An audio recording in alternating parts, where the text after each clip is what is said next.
Hey everyone, my name is Lisa with Crepe Myrtle Row. Today I'm outside and going to show you how I plant my flowers in my form of a potting shed. It's actually an old gas grill that we retrofitted into making a potting shed. It's the perfect thing. It rolls around and I love it. And I love doing flowers outside. I mean, I'm not the professional gardener or anything, but I know what I like, and I try to have them out every year. So if that's something you like to see, just keep started. I'm going to show you how I did my garden bench here, and then I'll show you my flowers when we get through. So if you haven't subscribed, please do so. Sorry about that, I've got neighbors who like riding four-wheelers. But if you haven't subscribed, please do so and hit that notification bell and you'll get notified. And if you'll give me a thumbs up, I'd really appreciate it. Thanks. Okay, here is my potting thing. It's not pretty. I mean, it's an old gas grill that no longer worked. I tried painting it about 4 or 5 years ago, but I store it on the north side of my garage, you know, the back side of it. And so it's in the shade all the time. It has moss growing on it. It has paint peeling off of it. But it serves the purpose, because here I took the bin, and in the bottom we took out the gas rack, the racks or whatever where the gas came out of. And where the holes were, we put screen material like this. Just took some old screens and covered the holes, and I just put dirt on top of those. I left one side of the rack because mine had double pieces, so I left that. So that's a good surface for setting things on. These are a good surface to set stuff. And then, you know, like when I shut it, all of the, you know, the scissors and shovels and stuff like that, my gloves, can stay up there and not be in the way, including this little kneeling pad. Now of course my plants couldn't, and these can. I'm just got them there for right now.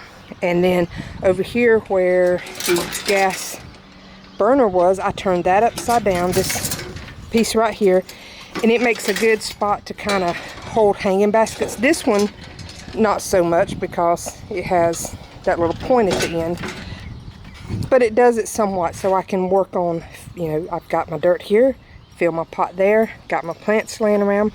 And the other cool thing is the fact that it has wheels, so I can take this handle over here and just wheel it around anywhere. And let me show you what's in the back side. Is where I store, where the gas tank used to be, right there. Now I got a, you know, plastic tub that I keep extra dirt in, so when I need to replant or refill the bin here with the dirt. And I've got a whole mixture of flowers here. I just kind of went and picked up all kinds of stuff. Every year I think I'm going to have a plan exactly what I want, but I always change it up. So I've got a little bit of, I think this is Diamond Delight Euphoria. And then we have Million Bells or Super Bells Lemon Slice there, and we have Super Bells Rising Star. Then I've got these, you can't see the tag there, Dragon Wings Begonias. I have some pink wave petunias, and let's see here, I have some Dusty Miller. And then here's some verbena mix that I'm just going to make a hodgepodge of everything, and we'll see how it goes. And when I get through, I'll also give you a little sneak peek of that right there. So y'all stay tuned.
today I've got them hanging up here.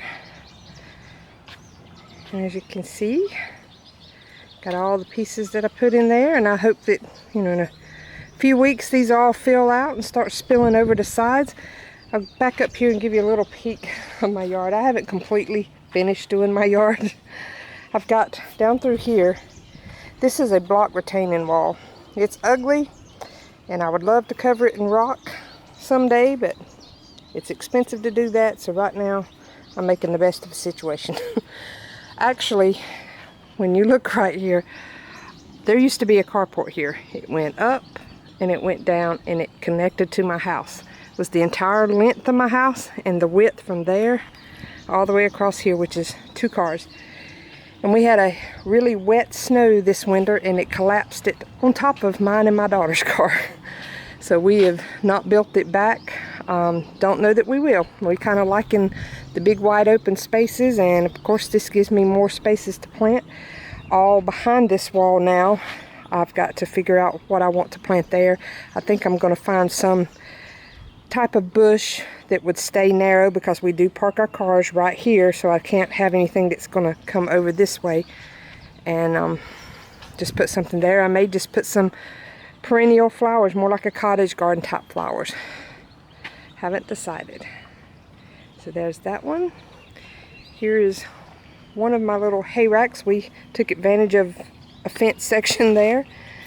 And then over here is another one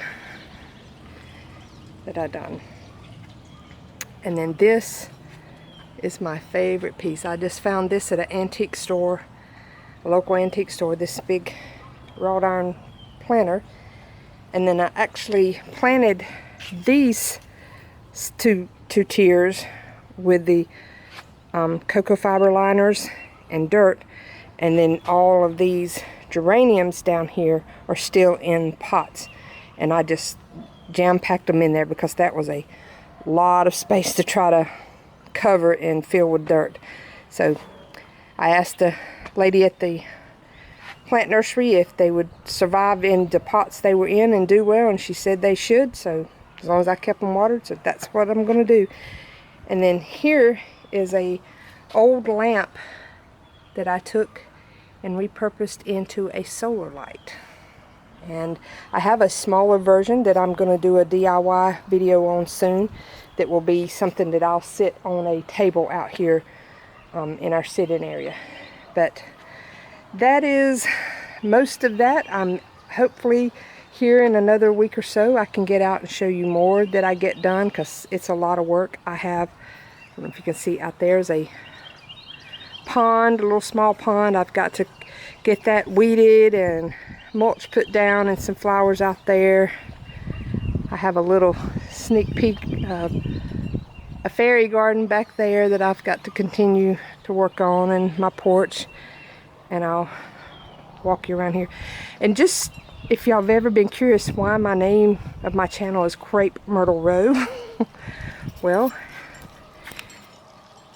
there's a row of crepe myrtles. There's a row of crepe myrtles. And there's a row of crepe myrtles. So it seemed quite fitting for me to name it Crepe Myrtle Row. And of course this is still got to be weeded, mulch put out.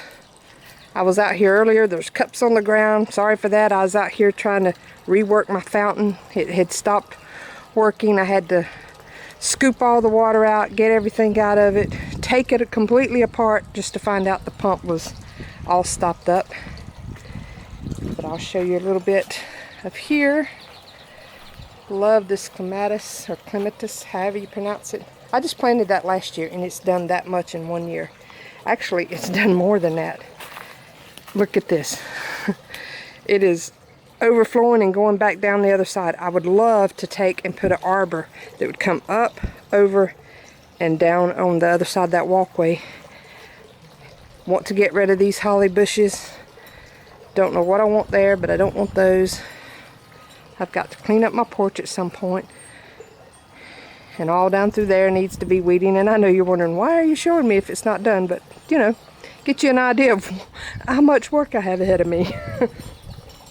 And then here's an idea I took an old stump that had fallen and chopped it down and used it to plant stuff in, and it looks like it is full of little ants right now, so I won't be planting in that one anytime soon. I may actually get rid of those this year. They are starting to deteriorate good. I mean, they last maybe one good season. And there's my fountain.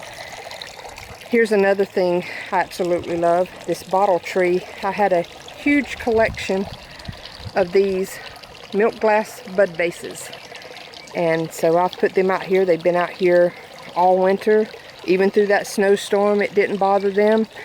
And I know some people, I had showed this on a group on Facebook, and they were like, you shouldn't be putting certain ones out there. They're expensive. They're before 1930 or whatever. But, you know, I paid $2 to $3 for these at Goodwill. So, and I find them all the time. So if one breaks, I'll just replace it. I mean, if you can't enjoy your things, why have them?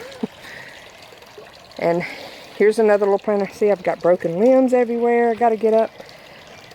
I'm doing heuchera, or coral bells as some may know it, in different colors here, just because this area is so shaded, and these bright yellow really show up well.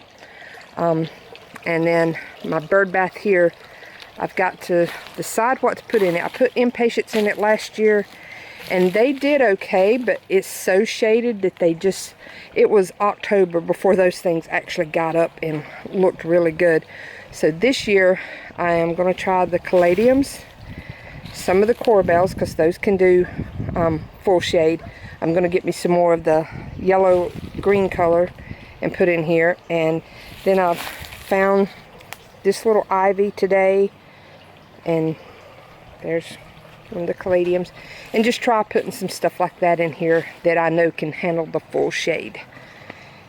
And I've got to get all of this cleaned up, because y'all, I have a love-hate relationship with this big old southern magnolia. I have a suggestion for you. If you ever decide to plant one, never trim up the limbs. These things were meant to be to the ground, sort of like a live oak tree. They would normally have limbs that go all the way down and lay on the ground and go out. And the leaves fall year-round. I mean, year-round. I can come out here and rake this today, and by the end of the week, it'll look exactly like it does now. So that's my hate relationship with it. But my love is, it's a beautiful tree. Has humongous white flowers that smell like lemons when it blooms, and it provides shade. You know, my kids used to climb it when they were little, and they just have a fit at the thought of me cutting it down. It's kind of dwarfed or deformed this dogwood tree, so, you know, if I cut it down, I'll probably have to cut the dogwood down too. And it's also kind of deformed those crepe myrtles on the end there. So I know it's not aesthetically pleasing as some people would put it, planting things, but we like the way it looks. It gives us a nice little area. So I guess that's all that really matters, is we're the ones that live here and like it. So that's my suggestion also. Do what you like. Don't do what's proper or the rule of thumb. Just do what you like. And hopefully here, again, in a few weeks, I'll have this all cleaned up and redone, everything finished up, and I can give you an updated tour showing you what everything looks like. And of course, there's some humongous hostas. I can't tell you how many times these hostas have been split. This is my fancy little scooper to get water out of the fountain. But yeah, I have split these hostas, which they're getting big enough. Maybe not next year, but the next I'll probably do them again, just to give you an idea how big those are. There's my hand on them. They're probably 2.5 feet across right now. I have had them almost 4.5 to 5 foot across. And I'll split them and get more plants to put everywhere else in my yard. But that is it for today. I hope y'all enjoyed it. And like I said, I am not a professional at this. I just enjoy doing what I do. And Y'all have a very blessed day. And until next time, bye.